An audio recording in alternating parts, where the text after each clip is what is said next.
What's up, T? What up, bro? Another beautiful day. Football on the TV right now. Not good football, but it's football nonetheless. Um, You're uh, right, actually. Give me 2 seconds. I need to turn mine on. I can hear you though. okay, you catch any of the football? Can you hear me and talk to me at the same time I can. Yes. from the computer? Okay. Have you caught any of it? Yep. Yeah. I mean, of course, I had to tune in for Shador, and then I wanted to see Dylan Sampson as well. That's pretty much the only game I watched. I tried to tune into a little bit of the Detroit one, not yesterday, but last week, and see what Hendon Hooker was going to do. But I only saw a couple drives of that. So I've had it on a little bit.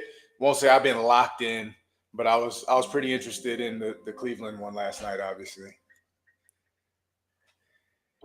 Yeah. So talk about it. What did you think of Shador in his debut? I thought he showed good poise, a little bit of nerves early, but I thought it looked like he got comfortable real quick. I understand that it's preseason, so I'm not like, hey, he's the second coming or anything, but I thought he looked good. And all you can do is take advantage of the opportunity that you're given. So it's not his fault that it's a preseason game. All you can do is go out there and play well. Because had he gone out there and stunk up the joint, obviously a completely different narrative would be out there right now and all that. So I thought he did what he was supposed to do. Uh, I'm happy for him. I think it's a step in the right direction, but obviously a lot of improvement is still needed. And then he's got a long way to go, to prove himself to his coaches and all that. But I think it's a step in the right direction. So I'm happy for him. Yeah, man, I agree. Like I said, it was preseason, whatever, but he made some good throws. Um, One of the guys, KFC Christian, they do the podcast with State Line Co. folks. Shout out. He's a big Browns fan, so I was busting his balls a little bit after that first almost sack throwaway on fourth down. But he did. He kind of settled in, and we talked about after the draft. We thought it was kind of ridiculous, fifth round pick. Like he dropped way too far. Some weird stuff was happening there. But it was good for him to come out. It's just preseason, but he kind of um, if he would have struggled, it would have got real loud, right? So the fact that he came out there, threw two touchdown passes, I'm happy about it. I'm glad for it, and hopefully he'll continue to grow. Um, And Dylan Gabriel's on the sideline going, whatever this injury is, I better get out on the field quick because I'm going to lose my spot on that depth chart. And I think Kenny Pickett might as well just go ahead and disappear. 100%. They'll trade Pickett somewhere because you'll still be able to get something for him. I mean, it's probably a 5th-round pick or something. But there was talk about trading Shedeur and whoop-de-whoop. They're not going to do that. That'd be a terrible business move. I think we've talked about that. You're going to sell more Shedeur Sanders jerseys than anything else, so you don't get rid of him. So they'll probably trade Kenny Pickett. Well, look at the crowd. Look at the crowd that was in North Carolina, right? All there for him, right? So, you can get all caught up in the hype and the timepiece thing and whatnot. But I mean, that's who he's been his whole life. He's primetime son. Like, it's just going to happen. There's going to always be a spotlight. Probably just accept it and hope that you're the future, or he's the future of the Browns. They finally got one right. Yeah. Which game do you have on? Which game are you watching? Good boys. I got the Pack Jets on right now. Okay. My Cardinals are playing, so what's up, dude? It's the Chiefs, so I'm watching that one. What's up, Black? Nothing. I was trying to get this mic to work. Yo, what good?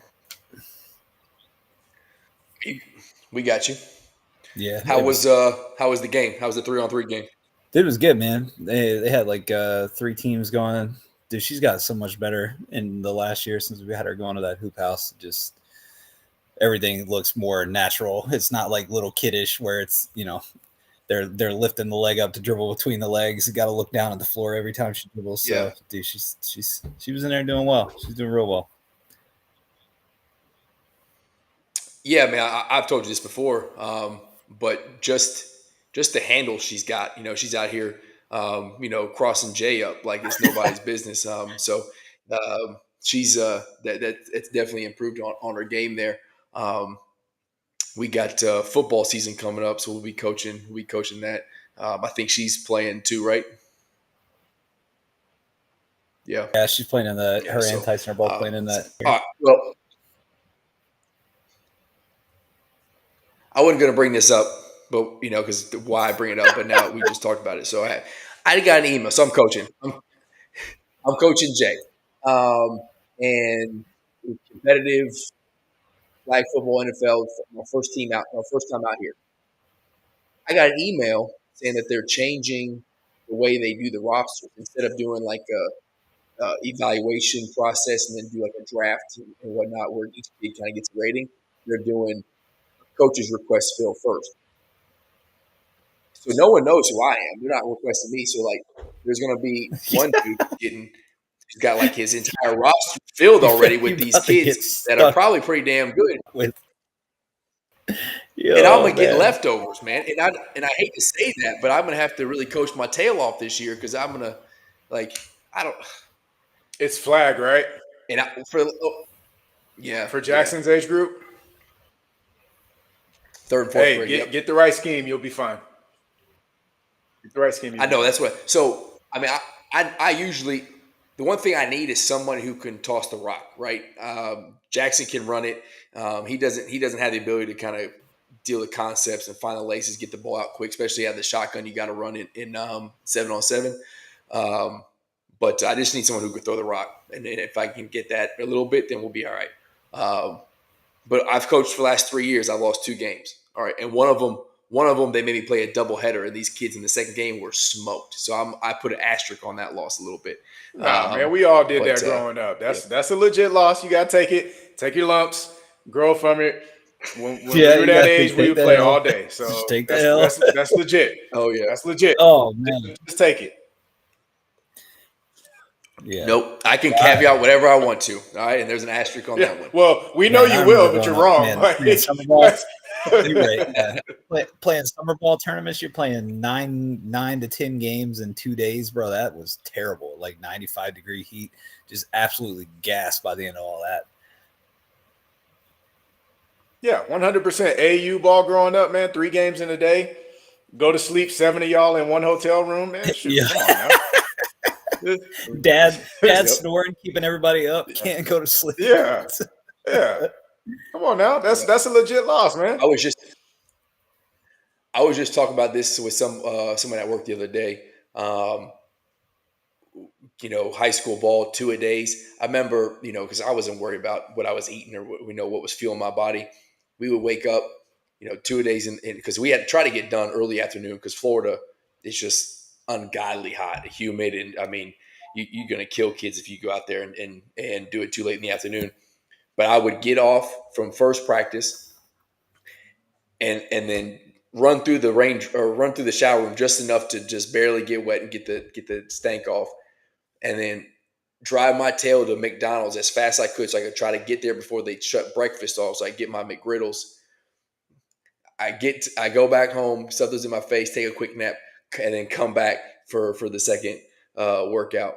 And you remember that feeling of putting on the pads and the girdle and all that stuff, and it's still wet and nasty from before. Oh my god, it was the worst. And then, oh my gosh, yes. And like it's probably nasty. I know I didn't take my stuff home. I watched it once a week. Like Friday we get done, and it would get washed. That's grimy as hell. And then, that's so nasty, bro. But I didn't have the time to come back in. So yeah, but that uniform was like standing straight up and down without me even wearing it. Just starched. Yeah, nasty. Absolutely. Oh man. Nasty. But yeah, so I was just talking to T Alex about preseason. Have you caught any preseason ball? Yeah, I watched a good amount of that Browns game yesterday, man. Shador looked good. Shador looked really good. Yeah, we were just talking about that before you came on. Yeah. We felt good about it. I'm glad he kind of had a good debut. It is preseason, like we said, but if it had gone the other way, a lot of folks would have been clowning him. So I'm glad that he had a. Yeah. Oh, I forgot to tell. I mean, it's a side note. I forgot to tell y'all, but Uncle Bea gave Mason a shout out after their game against the Seahawks because it was the same day as Mason's first day of school. So after the game, he took a video and he was like, look at the Seahawks stadium. He's like, I can't wait to see you at one of our games because we're gonna go up when they play the Broncos because all we gotta do is just shoot up right up 25. So we'll go up and see that. But it was cool to I did try to check out a little bit of Oakland and the Seahawks to see if I could see Uncle Bea on the sideline. I caught somebody I thought was him, but it was the back of his head, so I'm not 100% sure. But I know him pretty well, so I think I'm pretty confident it was him. So. Yeah, and then man, we were tweeting from the account, and the first drive, his boys in the DB room got a pick, and then from there, Seahawks found that run game, so they might gonna have to. I mean, again, they don't have Mason Crosby wasn't out there playing. But they're gonna need one of them big boys to step up for. Hey, dog, you got to ask him what happened with the Wilkins situations. You got to get the dirt on what actually happened with this man trying to kiss. Oh yeah, I saw that was wild.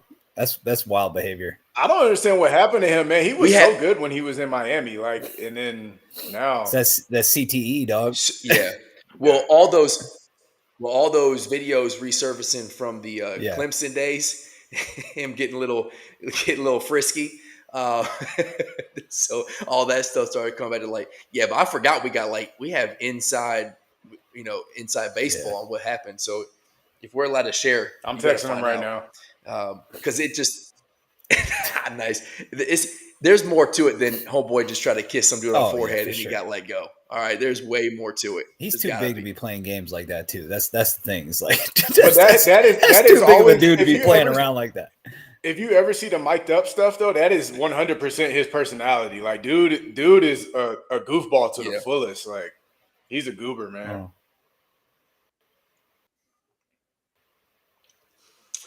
But all right, we want to start with this.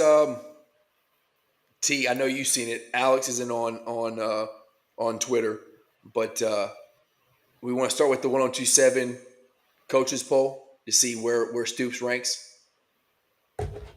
Oh, you got a 1027 coaches. Did you do your rankings, T? I did. I did my homework.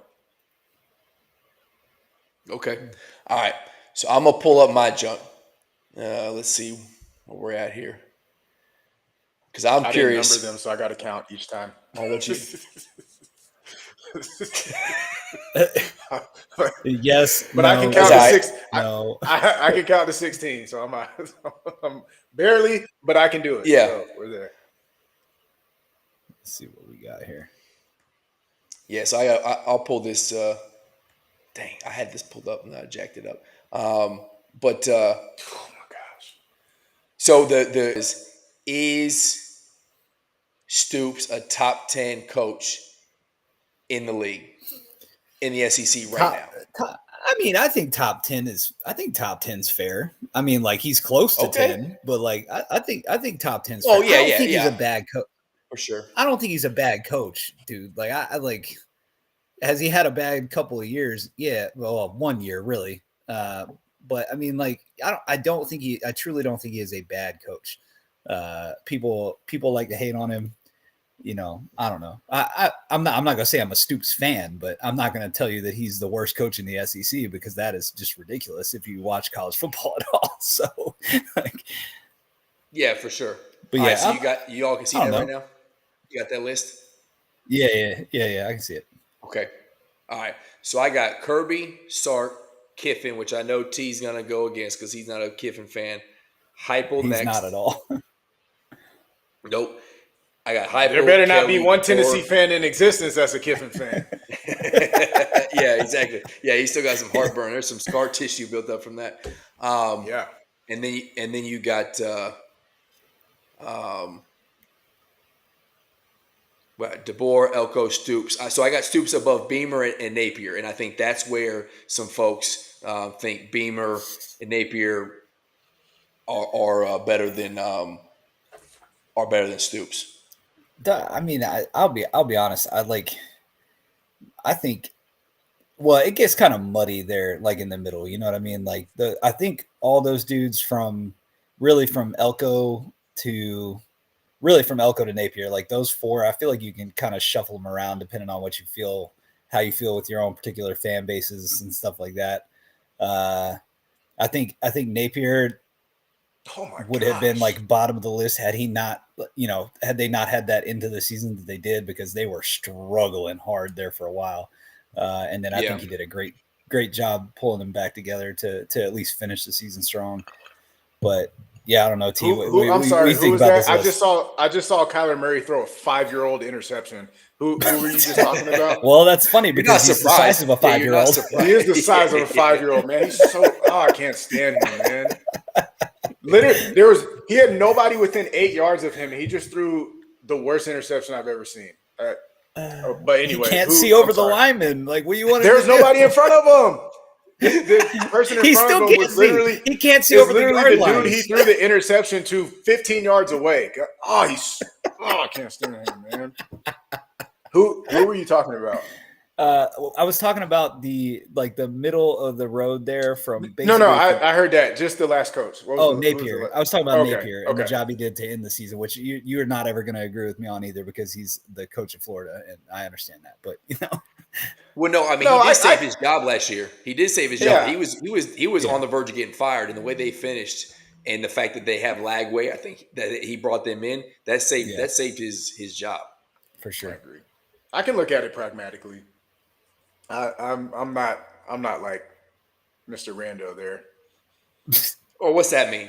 Oh, we're gonna get look at it pragmatically. We're gonna get to his predictions later. Don't you worry. I'm not letting him get off this show without talking about your 10-2 prediction last year from Kentucky shows your inability to be pragmatic. He backed off 2 wins this year. Okay, so we're at least somewhat making progress. So. Hey, listen, I got distracted by all the flashy toys, and I forgot what football's about. And it's the trenches, it's the fronts, right? And I saw that we had BVG at quarterback, 5-star quarterback coming from Georgia, Barryon Brown, Dane Key, Jamor Mack. We had all these cool tools. Chip Trainum, who didn't get any snaps because he wanted to be hurt the whole season. But I forgot the O-line has got to be good for all that other shit to happen. And it wasn't good at all. So, but this year, Wolford's got year 2. Bush Hamden, I'm still questionable about, but we'll get to that. We'll get to that because I'm coming for you, Alex, because I know you're gonna get on me for that 8-4 season. But we're gonna talk about what happened if Louisville were to play in the SEC, what their schedule would look like. It would look like yours, but I wouldn't be on here talking about we're going to go 10-2. We're gonna find out. We're gonna find out. We're gonna find out. We're gonna God see dang, what kind of fan you are. We're gonna see what kind of fan you are. So T, what's your list look like? Like what's the discrepancy here? I have Stoops at 8 out of 10, so that makes him a top 10 coach in the SEC. Okay, so let me talk here. I got Stoops at 14. It's not because I think Stoops doesn't deserve respect. I think he's just at that time where he's not ready to lead Kentucky anymore. I think Stoops is a good coach. I think he would have more success if he went somewhere else than Kentucky right now. 14 of 16. Yeah, the only people I got below him are Freeze and Levy. And honestly, I don't even know about Levy. He's only been in Mississippi State for You got Pittman above Stoops? Yikes. I got Pittman I got Pittman right above Stoops. So I got Pittman at 13, Stoops at 14. You're a hater right here. That's just you being a hater. Yikes. That's big blue hate is all it is. 14? I don't hate Kentucky football enough. Like I hate y'all basketball. Crazy. Like y'all don't really bother me in football. You have Hugh Freeze above Mark Stoops. 14 is wild, No, I don't. my guy. Oh boy. You said Freeze behind him? Freeze and Levy I have are my bottom two. Oh, okay. Okay. And really, Levy is just because TBD, honestly, with him, because he's only had 1 year at Mississippi State. So that is a rebuild through and through. I feel like Kentucky football is moving in the wrong direction. That's my thing with Stoops. Because again, I think he's a good coach. I just think he's at a point where Kentucky is not where he's primed to be the most successful at this point. So I don't really know like how I ranked it. It's not that I think his coaching ability is 14th, but I think where he stands as a coach with his program is about 14th. This year will determine a lot. If y'all are more successful this year, obviously that can change.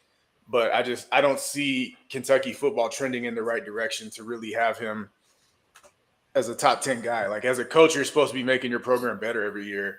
I don't feel like he's doing that anymore. Yeah, and I will say I think so. I'm putting this him being the longest tenured coach in the SEC currently. I think that plays which now, is hard. It's hard. Yeah, but the argument is that means Kentucky's not serious about SEC football. Like that was instantly was said. I said, hey, he's the longest tenured coach, and they're like, yeah, but he just came off the season that he had, and he's had some ups and downs. So like. Has he not been fired because he's good, or has he not been fired because y'all really just don't care that much about football? So I had to push back on that too. But he's still been there for a long time. We have 2 10-2 seasons now. One of them vacated because of the allegations of 2018 and the NCAA doing their thing. But the reason why Kentucky fans are no longer okay with 7-5 seasons and going to the Belk Bowl is because he gave us 2 10-2 seasons and we got a taste of that, right? So I think you got to put that into play. You have to put into play. We'll figure out how the NIL era works, but previous to that, Kentucky didn't have the same resources, the same recruiting prowess that these other schools did, right? So he had to figure it out, and he did have some success in, as a coach at Kentucky and kind of built up the brand and as a legit football school contender in the SEC. Not that you were, talking about Kentucky being at the top of the SEC, but no longer were you just coming into Kentucky or playing Kentucky thinking it was an automatic win, right? It was at least going to be a game where you were, had to show up and compete because they could surprise you on any given Saturday. So I put all that. I agree with all that. But that all builds into my point. So he built the program up, but then what was your apex? Probably 18, 19, 20. The last couple of years have not met that. So did he plateau? Are y'all not regressing? That is my issue. Again, it's not that I think he's not a good coach. I think he did have Kentucky relevant. Didn't he have y'all in the top 25 a couple of times? He made y'all relevant. Yeah. But then it seems to me like he plateaued and now he's more on a descent than he is even remaining at that plateau. So I think this year will be this is a huge year, right? Because you're starting to get grumblings in your fan base, like we need to go ahead and pay that buyout, get rid of him, and all that. So big year for him. But yeah, my biggest issue is the fact that he did elevate y'all, but then he hit a hard stop point, and it seems like he's on a decline now. So that's my biggest issue. I'm not taking anything away from all that stuff that you said, because I agree with it all. And so he's kind of a victim of his own success, I suppose. He gave them some expectation, and then the last few years, it's not look good. No, you're exactly right. And that's what I've said a long time. It's the same. It's similar to the Calipari exit, or like the way the fan base got pissed off of Calipari. Now Calipari was wildly more successful at Kentucky with basketball than Stoops was at football. So I'm not comparing that, but it was the first decade of Calipari was so great that there was the last 5 years, like, why can't we get back there? It doesn't make any sense. And, you talk about the fall off for Stoops. I mean, we just got off a season before that where we should have beat Clemson, and we would have won that bowl game, and we would have been, and it was a 9-win season, right? So, we're not super fault. Now, last year was so terrible. It was the problem that now everybody has that taste in their mouth. But you are correct with the fact that this season is the make or break season, because it was last year a one-off, or is Stoops actually declining? Right. So we'll see. It's a fluid list, and I'm also with Black in that kind of that, I don't know, 7 to 14 really are all interchangeable. So if you want to move Stoops up, that's fine. But that was my rationale. I just from an outsider perspective, I got some beef with when I see a decline. Look at this. That's a crazy stat. I would have never. Neither did I until I found it. That is a crazy stat.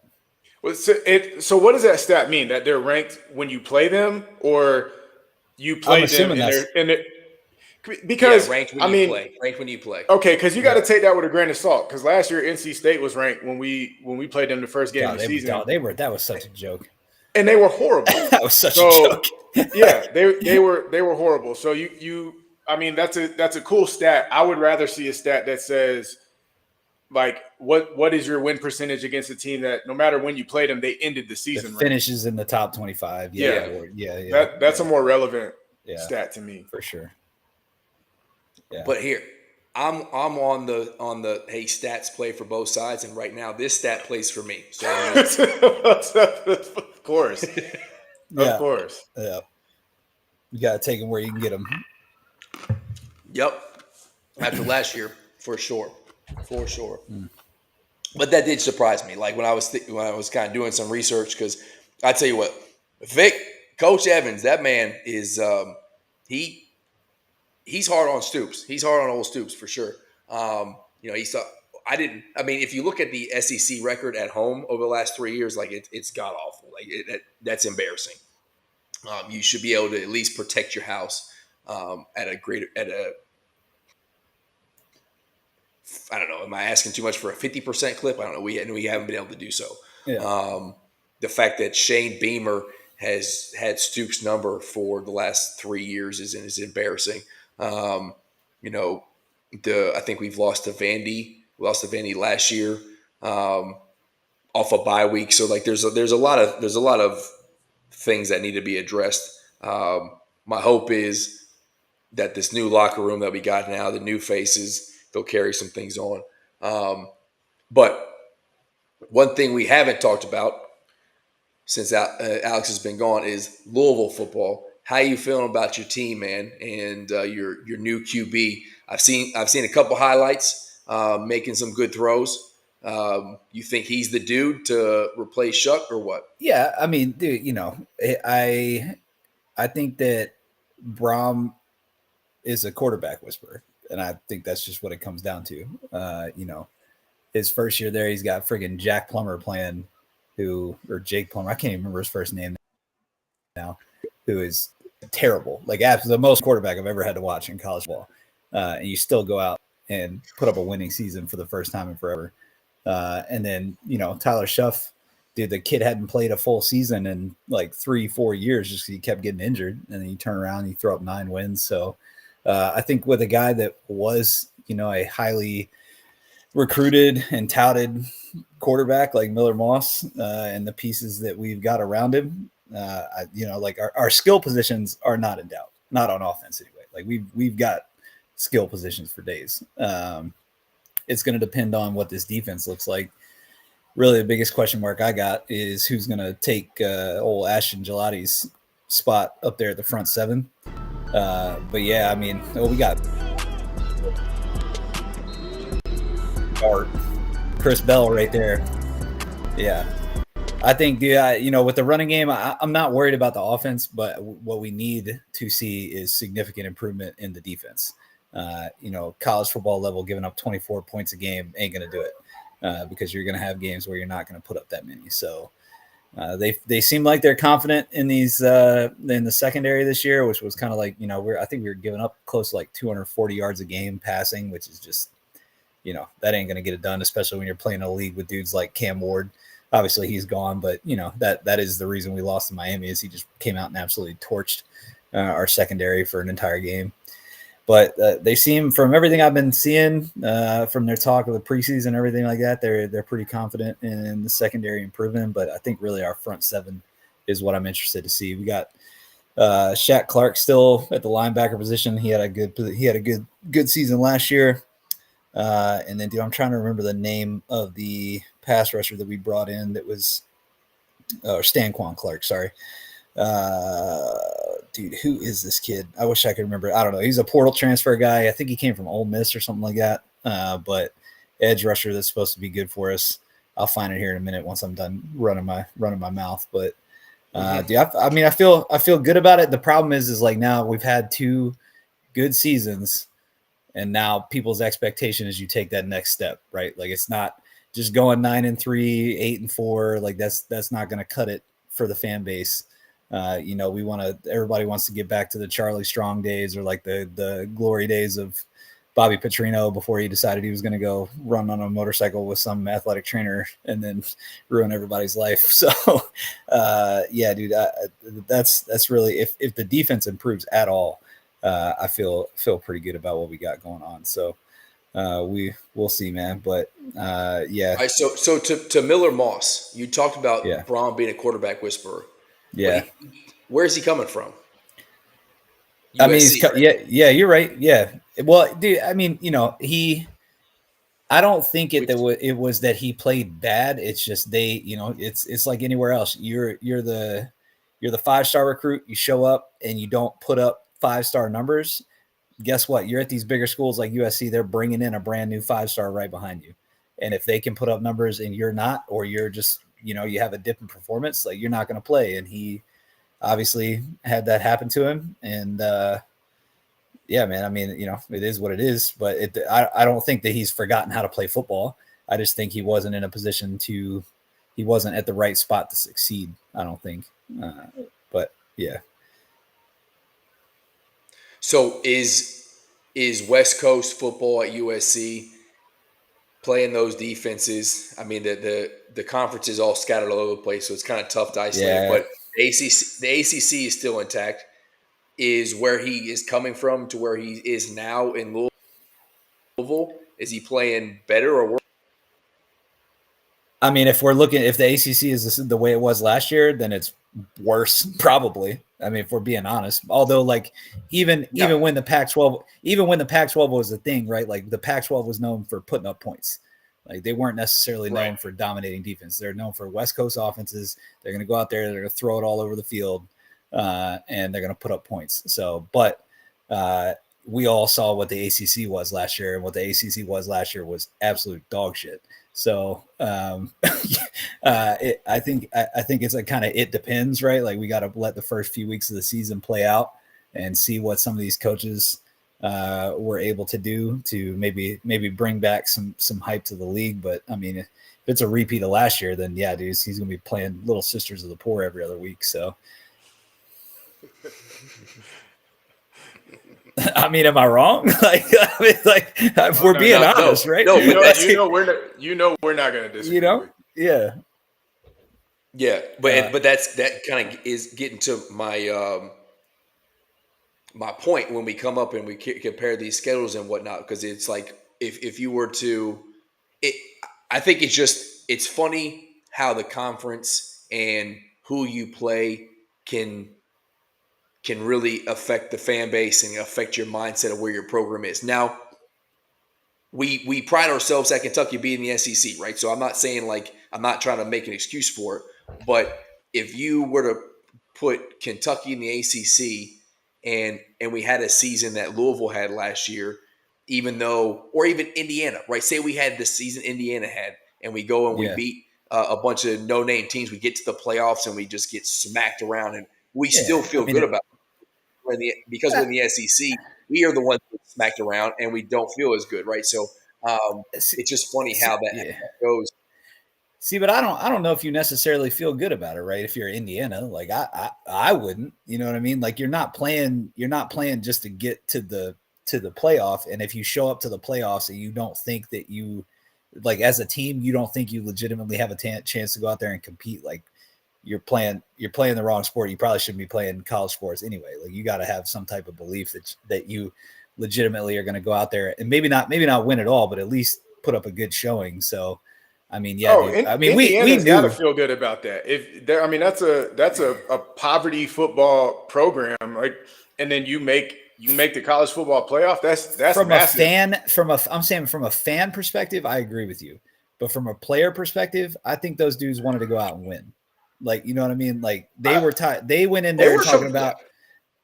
But I mean, because just look at their coach, because their coach was like, oh yeah, y'all talking all this crap, right? Like about how we haven't played anybody, this, that, and the third, but like we're here, we're gonna win, and they go out and get trounced. You know what I mean? Like, yeah, but so obviously as a player, like you want to have success, and if you're in the playoffs, hey, success now equals championship. Yeah. But when you do something unprecedented for your program, that matters too. Like, so I'll give you an example. Yeah. Like for me.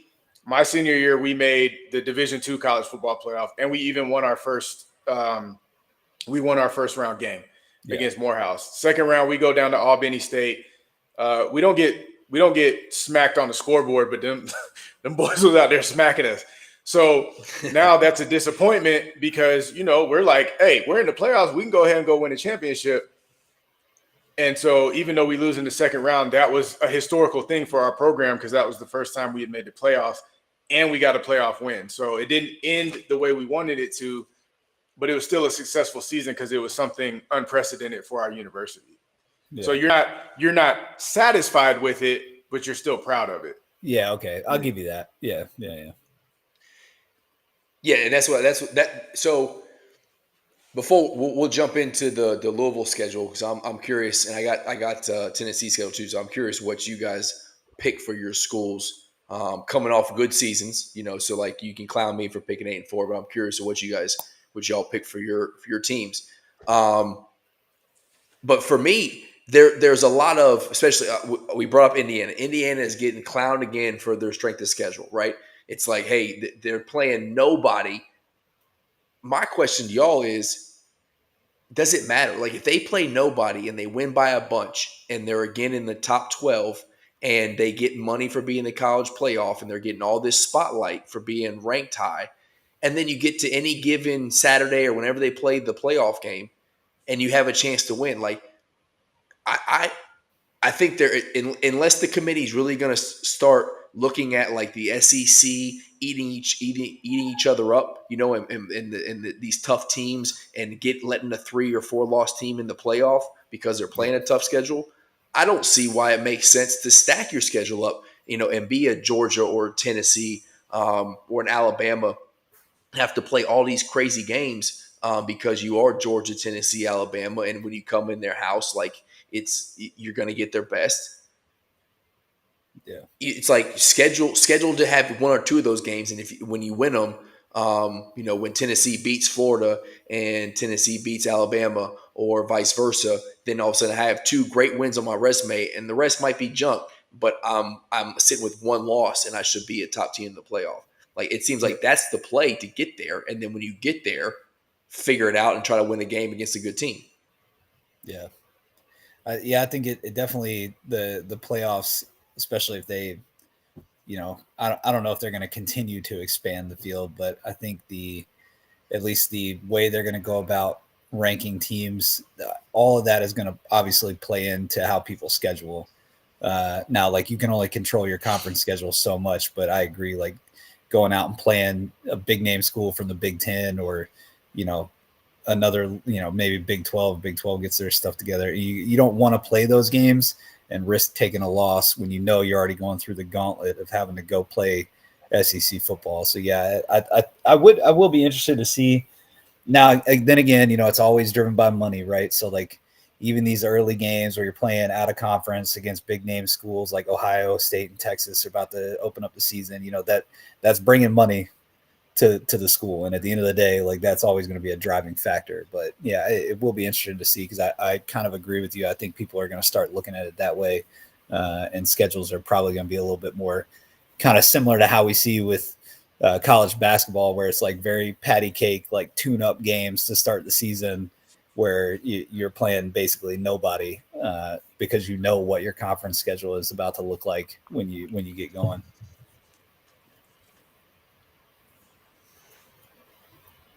T, what you think? Is there a benefit to stacking the schedule and playing tough teams, knowing it's gonna potentially give you a 3-loss season? You'll be more battle tested. Your resume is arguably more impressive, but the win-loss column isn't. Right now, only for bragging rights. You're completely right. Like Indiana made it with 0 quality wins. So what is there is no point. Now, as fans of college football, we don't want to see that. Like we're just really fans of sports. We want to see competitive games. Yeah. We don't want to see Kentucky playing St. Mary's School of the Blind or Louisville playing, St. Peter's School of the Deaf or whatever.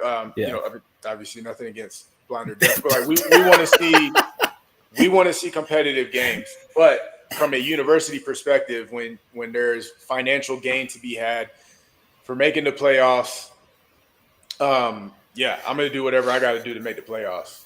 Mm-hmm. Now we aren't really afforded that opportunity. Deaf and blind kids. Yeah, probably. No, we're not afforded that opportunity in the SEC, but how Indiana made it through the Big Ten without having to go against Penn State, Ohio State, or even Michigan, like, is crazy to me. Yeah, that conference scheduling is wild. You got to do better than that. That is wild. The only thing that maybe makes sense. Their AD needs a raise. Their AD is doing it. Their AD is doing exactly what it needs. Yep. Now maybe your first game, because you can recover from a loss in your very first game pretty easily. So like this Texas Ohio State first game thing makes a lot of sense to me. Super huge marquee game. Yep. Whoever loses drops down to like number 9 or something, and then you handle business the rest of the year. You're right back in the mix. So like LSU last year, LSU loses to USC at the gate, and then they kind of figured out to go to SEC play, and they took a couple extra losses, but they were still in the discussion. In the mix. Yep. We're gonna find out about Indiana this year. Y'all got me curious, and now I'm looking at their schedule. They got to play at Oregon. They're playing, that's an L right there. Let's see. They got to go to Maryland, which Maryland always pulls some wild stuff, halfway through the season. They got to play at Penn State. And then it kind of, Michigan State, it kind of depends on what they look like because they had a little bit of a down year last year, but they got to play them as well. We're going to see. We're definitely going to see if that was a fluke or not. Because you got to go play Dan Lanning and the Ducks at home. Good luck, brother. Hey, Black, right? Those are the two tough ones. The weekend before we went to OCS, I went to the Tennessee-Oregon game up in Eugene. We scored the first touchdown. Yeah, this is when Mariota was there. Yeah, I'm feeling good. They proceed to give us the worst like road beatdown we had since like 1935 or something. Bro. So tough way to head into OCS, you know. But yeah, it's a fun environment up there in Eugene. So yeah, I bet, man. they're definitely gonna lose. Yeah. When they play that game. Yeah. Side note, since we mentioned LSU, I am way lower on Brian Kelly than everybody else. I have him number 10 in the SEC. So he is just I don't know Brian Kelly personally, but from interviews and just watching this man on the sideline, like he looks like he would suck to play for. Yep, he's an unlikable dude, man, and I think he underperforms. Like, you know, I was recruiting at Notre Dame when he was the coach there. Yeah. And he said you can never win a championship at Notre Dame, which is absurd because they have more money than just about anybody. Yeah. Then he goes down to LSU, uses a fake accent. Like, yeah, I mean, like, brother, that was the worst. That was so bad, dude. Like, you are from Massachusetts. Family. Stop it. He tried the Southern draw. Oh my God. That was terrible. Yeah. So he's got to stop that. And then LSU is always stacked with talent. So, you know, and you got somebody like Jaden Daniels, like, so he just underperforms. It's not necessarily that I don't think he can coach, but I don't think he deserves credit for being some top tier dude when he just underperforms somehow every year. So I don't understand why his name isn't in hot seat conversations more often. Yeah, I don't know. I'm not saying like it's make or break this year, but it's got to be getting toasty there to me. Yeah, for sure. Yeah, that fan base, you can't be playing around with them, man. Like they do not care. they do not care. Orgeron wins a title and then 2 years later is fired. I mean, let's be honest though. Let's be honest. Orgeron got handed one of the greatest football rosters to ever play in college. Like that roster was absolutely unreal. Joe Burr, Chase, he got. But really, I mean, if you don't get Joe Burrow out of Ohio State to LSU, that it doesn't really matter. That was the missing piece. But yeah, for sure, I could have coached that team. Like it was like I was playing college football 25 and they would have won a title. You know, it's like, hey, Jamar, I need you to go. I run a 9, and Burrow, I need you to launch that bitch as far as you can. I don't care. I don't care if he's triple covered. He's gonna catch it. And then throw Clyde Edwards-Helaire a screen here and there, and yep, you're good to go. Yeah, which was wild. How wasn't JJ on that team too? Jettas was on the team, and then Randy Moss's son was the tight end. Yeah, tight end. That is such a bananas wide receiver duo to have on the same team. Like that is just crazy, man. That's right. I forgot JJ because JJ got drafted and then Jamar sat out a year, right? Yeah. And then got drafted. Golly, you're right. That was an absolute wild team. I mean, that's even better than when they had Landry and Odell. Like that was a crazy wide receiver duo too. And those two, man, don't talk about Juice, man. Miami traded that man to the Browns like he was nothing, and he was the best receiver we'd had in forever. Yeah. Landry was one of my all-time favorites. All right, so let's pull up first, I'm going to pull up Tennessee's schedule. That's a good point, dude. They had Joe Brady as the offensive coordinator too. They were a cheat code all the way through. That's a great point. Yeah, great point. Wild cheat code all the way through. All right, here we go. So now that the hammer is in the chat, he can give his win-loss record too. Fellow Vol.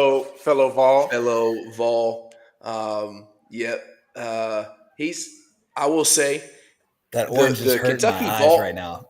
Yeah, it's bad. It's bad. Golly. Looks real pretty to me. The interactions between Vol Twitter has been pleasant. The dudes that or whoever are behind the burners, I'm assuming dudes, that you've brought in, T, have been, it's been kosher. It's been good conversation. Now, once the season starts, that probably is going to change. But as of the moment, 1,000%. We're good. We're civil right now. We haven't started playing games. I'm just coming with observations, man. And when we look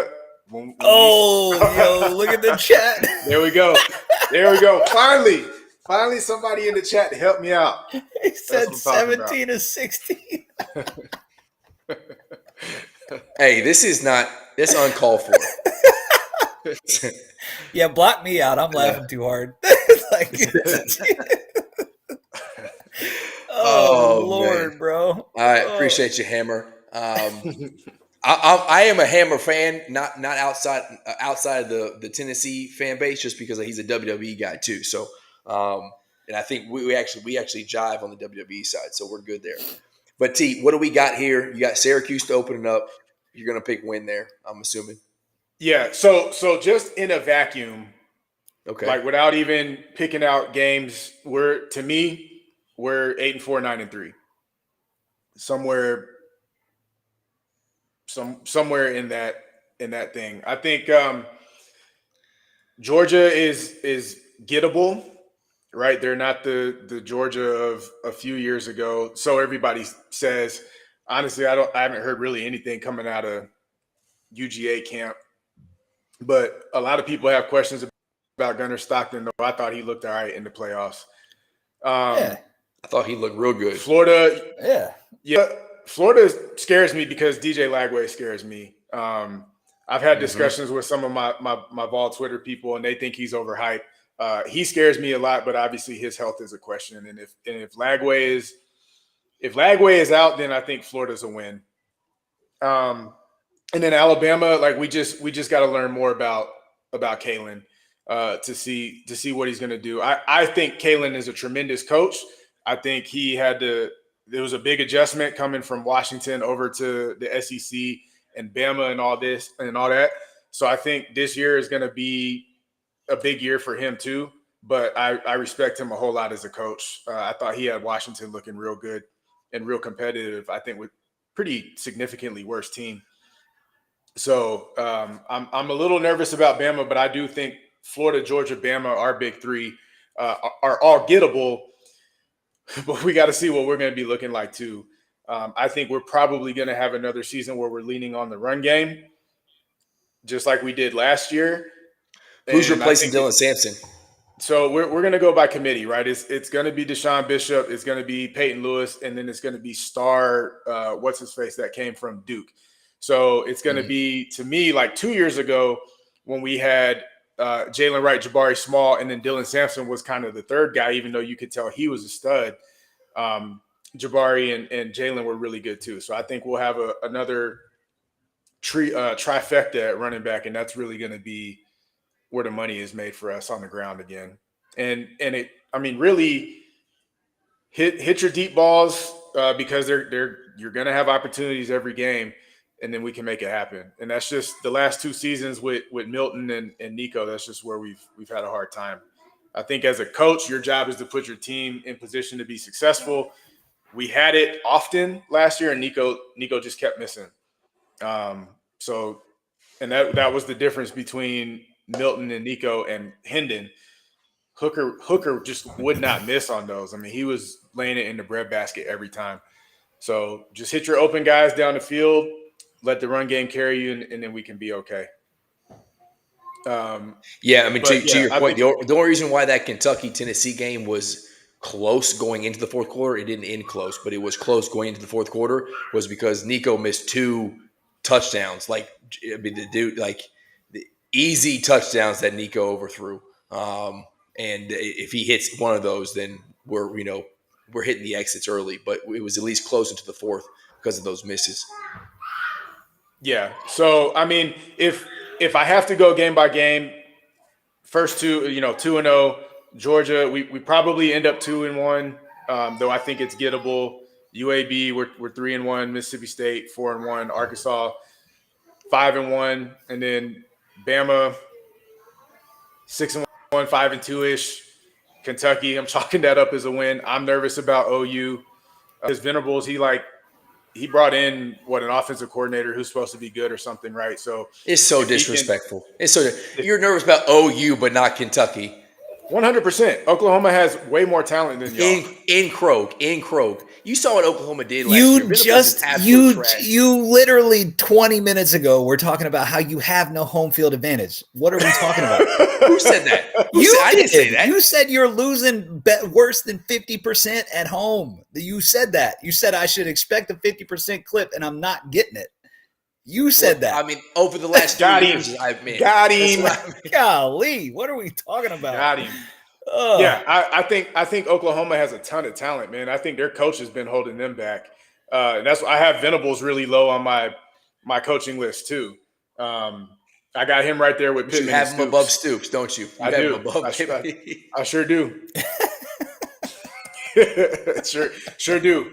Because I think he's great defensively, and his issue is he tries to inject himself on the offense. So step back, let your offensive coordinator do his thing, and then boom, and then hammers on it. We need them Kroger points. Out here it's called Smith's, but it's still Kroger, so those points are gonna work. 4 field points. Forgot to join 5 the cents rewards off a program. gallon. Hey, 5 I'm in cents there. off a gallon. Yeah. I still use my grandparents' phone number for that. Dadgummit. and then Vandy, I'm taking the dub, and then Florida, we're at the swamp, so that's gonna be a tough one. I don't even remember how long it's been since we've won there. So my biggest concerns: Georgia, Bama, OU, and Florida. Okay, well, so I got Oh, Coach Evans in thank the chat. you.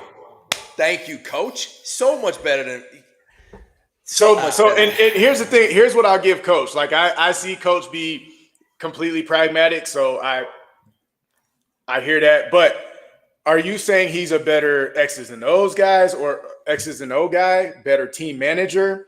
Because I think Venables' whole issue is he's a bad manager. He is. Because we know he's great. He's great defensively on X's and O's. There's people that in are the meant ACC. to be. There's Come people. from There's Clemson, people. he was good. Brother, they were winning national championships. Are we really about to start arguing that? Exactly. They were winning national championships against SEC programs. You can't throw that in there. Like, but Venables, there's people that are meant to be head coaches, and there are people that are meant to be really, really good coordinators. And to me, Correct. Venables falls into the realm of you can plug him into any program as a defensive coordinator, and he is going to instantly make that program better. But it's TBD on what he looks like as a head coach, because some people just can't do it. You know what I mean? Like, but that's what I'm saying. This year is going to be a big year for him. You got a super competent offensive coordinator. Step back, just like we were saying with Sark last year defensively. So he's kind of in the same thing we were looking at for Sark last year. Like, let the defense do their thing. Venables, step back, let your offense do your thing. Was Venables the DC when they played Burrow? When Clemson played LSU in the title game? I think so. Yeah, because the last year was it. How long has he been at Oklahoma? 1 or 2 years? Now we did 2, I think. This is 3. So he was Yeah. so good against that team that he let him drop 42 points. Bro, stop it. The Miami defense with Antrell Rowland and Ray Lewis wouldn't have stopped that LSU team. And nobody was stopping that LSU team. I'm exaggerating a little bit, but you understand what I'm saying. Like nobody was stopping that team, man. That's got nothing to do with defensive coordinator competence, and that was just way more ability on less ability. That was a ridiculous amount of talent on one team. Ridiculous amount. Well, he let Alabama drop 31 on him in 17. I'm just saying, Stoops is known for his defense as well. Maybe he's not as good as Venables. That's debatable. But yeah, you mentioned that some of these coaches haven't done it enough in the SEC yet to prove themselves. So it's just my pushback is he's been in the SEC for 2 years and he sucked both years. So how do you rank him ahead of Stoops, who has been in the SEC for a decade plus? I still got him at the bottom. Had good years. They're all bottom feeders. I still got them at the bottom. All right, so I'm gonna hold you to the fire for at least 2. So you say you're gonna beat Kentucky, whatever. Bama, you gotta pick. Are you beating Bama? Yes or no? It's an away game, so if I got to go big 3, give me the Georgia win because we're at home and Bama lost, though. Okay. I still think the Bama one is gettable. All right. So now we got to go and pull up. We got to pull up Louisville schedule and see what AB thinks. Louisville schedule is ridiculous how easy it is. We really there's 3 question mark games. One of which depends on if SMU is actually any good this year, or if they just had a one-off good year. But really, it comes down to Miami and Clemson. And if we lose games that are outside of those games, then we don't deserve to be anywhere anyway. Because let's just be honest. Like, then we are punching well below our own weight at that point. All right, here we go. Let's see what we got here. Let's blow that thing up a little bit. All right. Yeah, there we go. So I'm telling you right now, EKU is going to smack you right in the mouth. Oh my! The Colonels from Richmond, Kentucky, are going to smack you right in the mouth. They're going to surprise the hell at you. Stop it, brother! Stop. Hey, that's the hometown Colonels, man. They have a Buc-ee's in the city now. They ain't fucking around. Good for them. They don't. That's a big deal. That's a big deal. I mean, it's not gonna make you better at football. I'm a Buc-ee's fan. I do like Buc-ee's. I can't drive past a Buc-ee's. It might. You get you some of that beef brisket off the whatever they say. You might be better at football. We'll just go down the line. So the first 5 games, no chance I'm picking a loss in any of those. Even at Pitt, I'd be more worried about at Pitt if it was late in the season, where I'm worried about like bad weather, because they always have some weird games where they end up playing like bad weather games up there in Pittsburgh and then make it sloppy. But first 5 games, not worried about it. At Miami, that one is probably the one I'm most worried about. Probably say we don't go out of that one with a win. I think Miami takes that one. Not picking a loss in the next 3, right? So what are we sitting at right now? 8-1. Clemson at home. We went in there last year, smacked them, so they're going to be looking for revenge this year. But my thing is, it's taken a long time for us to get over the hump, right? And now we're over the hump with Clemson, because that's been the Achilles heel. It's like every year, it's like, you have a good season, you got to go play. Coach, hey, look, 10-2, 9-3 is what I was about to say, and it depends on how the Clemson games goes. But being a Louisville fan and thinking that winning at Clemson last year helps us out. So I'm going to call that a win. SMU, that one to me is tricky. Now, I don't think SMU has a good, that's not a place you go to play and you're like scared to go play there, right? Like, it's not like going to a Death Valley. It's not like going into Miami and playing like the environment.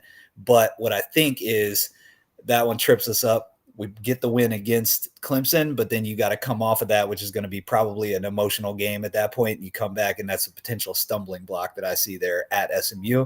So I'll take that one off the board for us, and then we're winning the next 2 games too. The 0 chance that we're winning the next game too.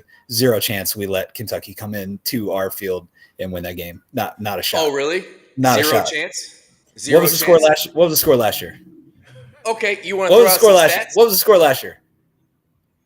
It was a lot to not what so was the score last year? It was a lot to not so much. You were talking all that mess, mess about Kroger Field. Let me ask you. Let me ask you quick. When was the last time that you beat Kentucky in Louisville? What was the year? I don't care. It will be this year. You might want to, because it's 2014. All right, it's been a decade plus one, and you haven't got a W in your home stadium. Okay. All right. 0 chance. Look, even he knows. Even he knows. Look at it. Hammer said no shot. He's saying no shot for Louisville is what he's saying. Wait, Hammer, you saying no shot for Louisville or no shot for Kentucky? Oh my goodness! All right, there's 0 chance. There's 0 chance Kentucky comes in there and wins that game. There's like a 15-second delay between. None. I want to know what Hammer and Coach Evans think. Coach is saying 9-3. Coach already said we're going to lose to Louisville. Yeah, he knows. It's fine. He's a reasonable man. He is. But I think 9-3 is a reasonable take. 10-2 is my fan, like me going with my heart, right? And me saying that we're gonna win there at Clemson. It may flip flop. I think that Clemson SMU split right there goes one way or the other. We either beat Clemson, lose to SMU. Oh, Hammer, there he is. Shut up, there he is. That's what I'm talking about. Hammer. You suck, dude. Clip that. Put that on there. Clip that on there. Clip that on there. Clip that on the screen. I will. And it's going to go right over AB's face. Yeah, that's fine. Yeah, no shot for Kentucky. Oh, look at Coach Evanson Oh, by man. 3 touchdowns. Oh, That's a man. 21-point dog rolling into. Jeez. Oh my goodness gracious! What is wrong with you, Coach? My man, Jeez that's what I'm talking about. All right, Louise, dude. so you got our predictions. Let's get rid of put this ridiculousness up here. Yeah, belt to ass. You tell him. I like this guy. I never even talked to him before. I'm a big fan of this guy. Hammer is the homie. He's Hammer getting up is there the with homie. Emmett Smith for me right now. Yeah, where is Emmett to defend your honor? I don't know. Man. I don't know, man. That sucks. This is stupid. All right, let's see we're gonna this. show the chat here. What we I'm got? just really curious. There we go. Oh man, I love everything about this. Beat Miami. Beat Miami at Miami. Whoo. That's okay. That's a twist. That's a plot twist there, Coach. Lose a game that you don't expect. Yeah, I hear that. What's the? Because we did lose a game we didn't expect to last year. That I think it was like Stanford or something like that. That was just absolutely ridiculous. Are you going to Cal? I can't. I made it too small. Now you going? No, to it's home. Cal It's no. The red backgrounds are home games. Okay. Yeah, so that would make me nervous. That would make me nervous. You're right, Hammer. Emmett got nothing for this. We're gonna let him know. What'd you I'm say? gonna let him know about himself. I'm gonna let him know about himself too when we get off. I'm going straight for him on Twitter. Straight for him. Hey, Alex. Oh man. Why is Tyler over here at my garage screaming "Go Cards"? Oh, let's go! That's my lady right there. She knows what's up. I don't know why she's at your house. That's a good question. I thought she was at the pool with Quentin. It must have come back over. Ooh, Yeah, Carson Beck. Yeah, hey, that's okay. See, this is my thing, right? So before we let you get to your schedule here, you're right, Coach. He does, and that's why the seat will get hot eventually for him if he keeps losing these games that he shouldn't lose. But Carson Beck has an opportunity to, I think, play for a pretty decent team, albeit like their defense was terrible last year. But I just, wow. Not a Mario Cristobal fan, huh? I see. But my thing is, do you get the Carson Beck that you had, like peak Georgia Carson Beck, or are you going to get, he went down to Miami down there in Southern Florida, and he's having a good time and hanging out doing his IG stuff and not really taking it seriously.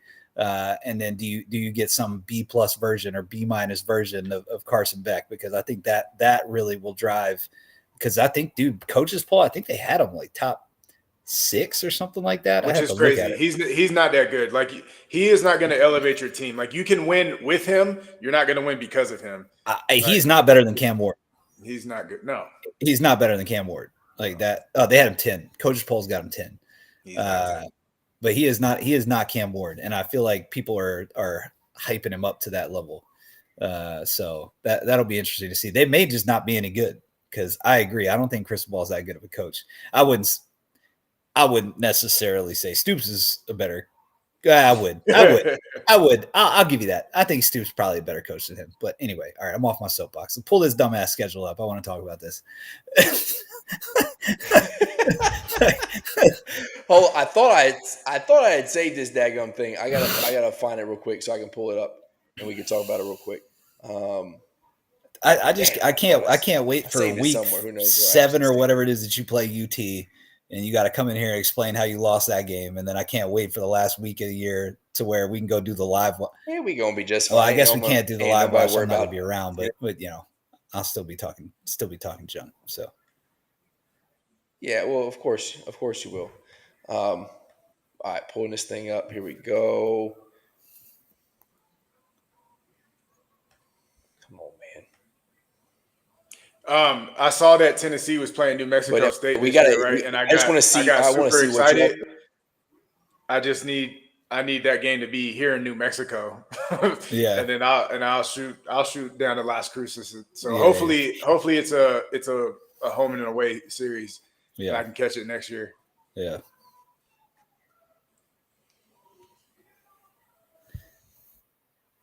Okay. You were doing so good, man. We Oh had yeah, everything- don't be Don't scared be- of pulling your schedule Yeah, up. right. I You know. pulled It's our like, schedules wait a up minute, so find it. Oh, fast. I gotta Now find it. I ain't scared, man. I ain't Where's scared. I just ESPN? can't. I couldn't ESPN.com, find it, man. UK.org or whatever .edu or But I whatever gotta y'all save are. it to Easy the to thing. find I gotta save it to multiple the different thing, and then sources. I gotta pull it up. All Here. right, here we go.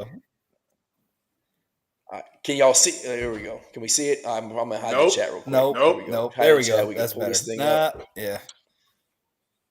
There we go. Yep. All right. I can kind of see it.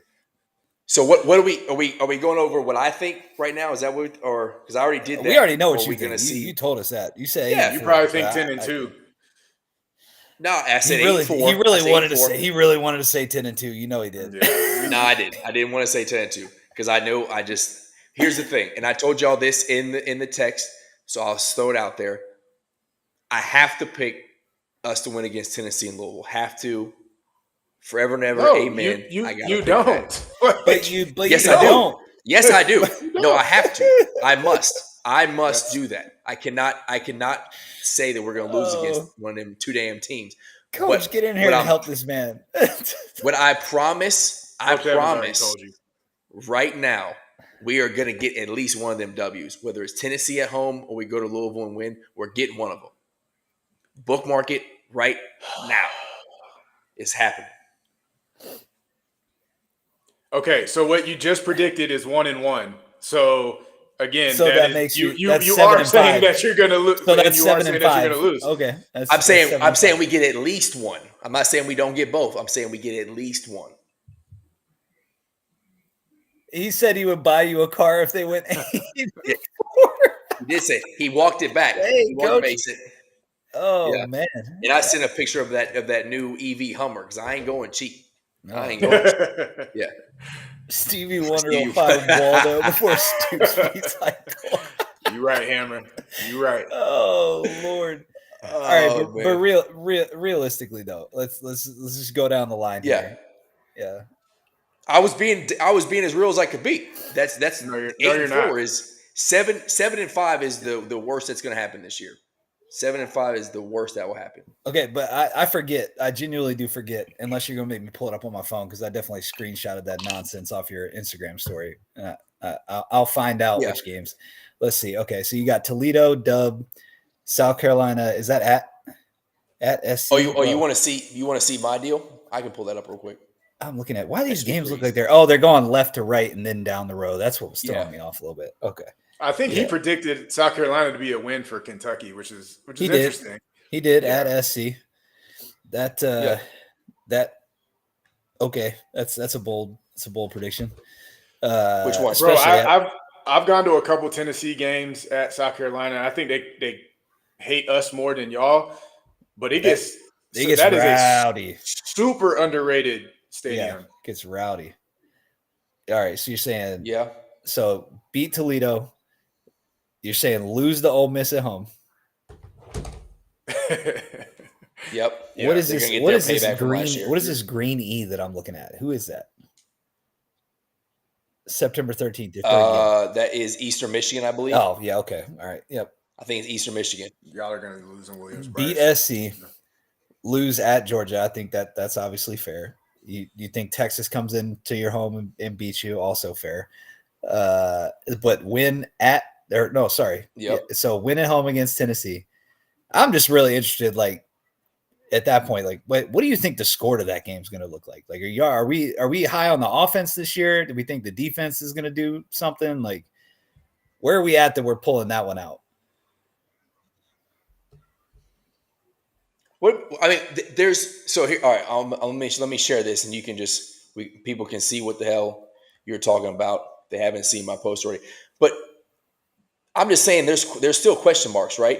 You got a new quarterback. You don't know if this dude's going to be any good at Tennessee. You expect him to be okay, but he's coming in, learning a new system. Can he figure out hypo system? Nico, was supposed to be a 5-star dude. He paid a bunch of money to. He could figure it out, but it took him a minute.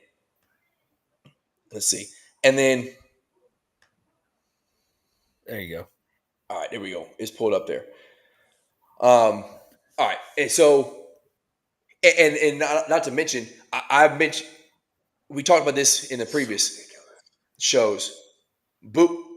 Who are you talking about? Don't whisper like you I'm talk. trying to let you talking talk, about your man. boy Kyler? Go ahead and talk your nonsense.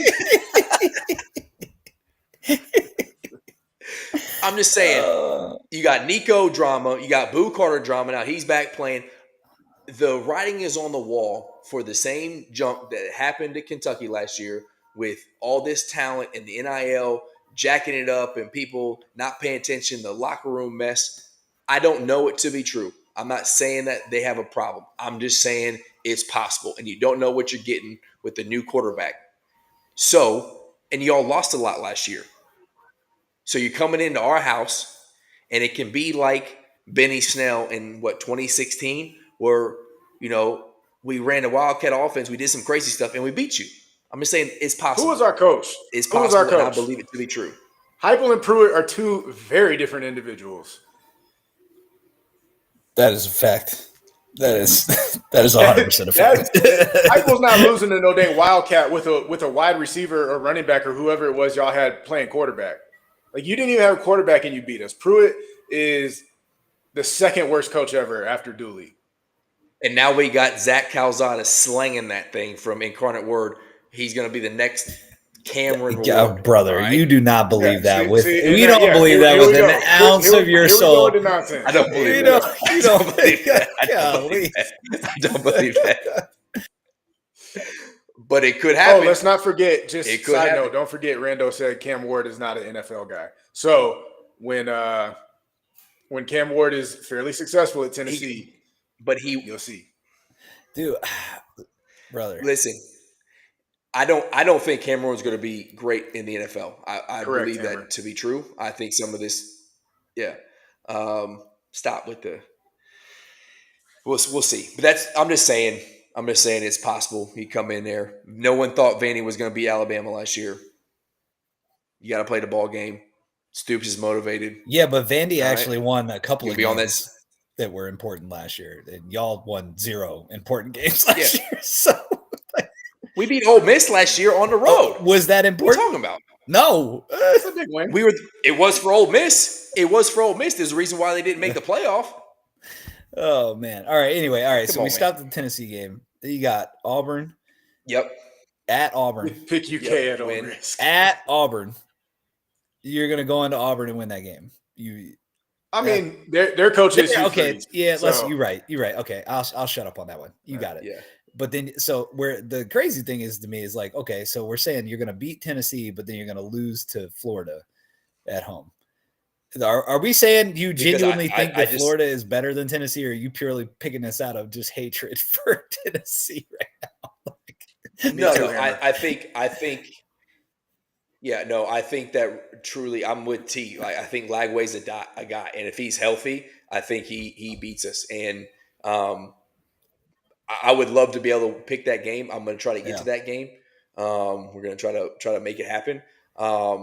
So I would love to say I'm going to travel and watch us beat Florida because I hate them just as much as T does, or close to it. I don't like them. I hate Florida with like every fiber of my being. I do think that Lagway's a dude, and they're going to have a lot of talent on that team. And also, like, I know the history of Kentucky football. If I'm looking at this record and I do get a win against Tennessee and I do get a win on the road against Auburn, we're going to have a letdown game against Florida. Like, we shouldn't, but it's just going to happen. So there is some realism here in my predictions. And then going through, we're getting the win on the 15th. Vandy, we're going to Vandy and getting payback. And then again, 2014, the last time Louisville could get it done. Y'all had Lamar Jackson, couldn't get it done. Sorry, Miller Moss, you ain't him. We're going to get that W. Y'all lost to Tyler Shuff by 30 points last year. So, I mean, Hey, Tyler Shuff might be the starting quarterback for the Saints. Okay, don't disrespect that, man. Like, I can go be the starting quarterback. you'd at least have a decent shot, T. No, they might give you a tryout anyway. Luckily for Kentucky, that game we had a great offense at the time. Y'all's defense was questionable, and there's some things you can count on: death, taxes, and Lamar Jackson fumbling the football when my it matters, because those three things are going to happen. Shout out Hammer likes Louisville. Miller Shout Moss. out Ravens. Dude, I don't know. I like I said, I don't think the kid has forgotten how to play football, and we lost to him in a bowl game a couple years back when Caleb Williams sat out the bowl game. We played USC in a bowl game, and he torched us pretty good. So I've seen him in game action. So I don't know if he. But the thing is like with the pieces that we have around him, like he doesn't have to go out there and be Superman. Like we just with the run game we have and the pieces, the dudes he's got to throw to, it's great. Hell yes, come to the Florida. Tickets will be cheap. This dude's such a hater, man. He's just a realistic fan, me, man. He is a realistic He's fan. real. Yep. Yeah. All right. So real quick, I got to go and put this baby down. So looking at this schedule, Alex, you can't answer the question. All right. Toledo, Louisville gets a win against Toledo, yes or no? T. What are you saying? Does Louisville beat Toledo?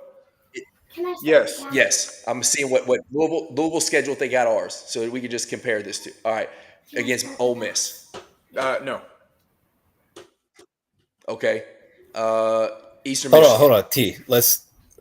We're saying these are home away splits, correct?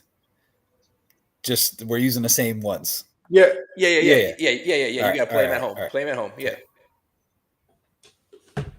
At USC is a no. All right. Okay. At Georgia. No. No. At Absolutely. home. So home against Texas. Home against Texas. No. Home against Nope. Tennessee. Away Yes. against Auburn.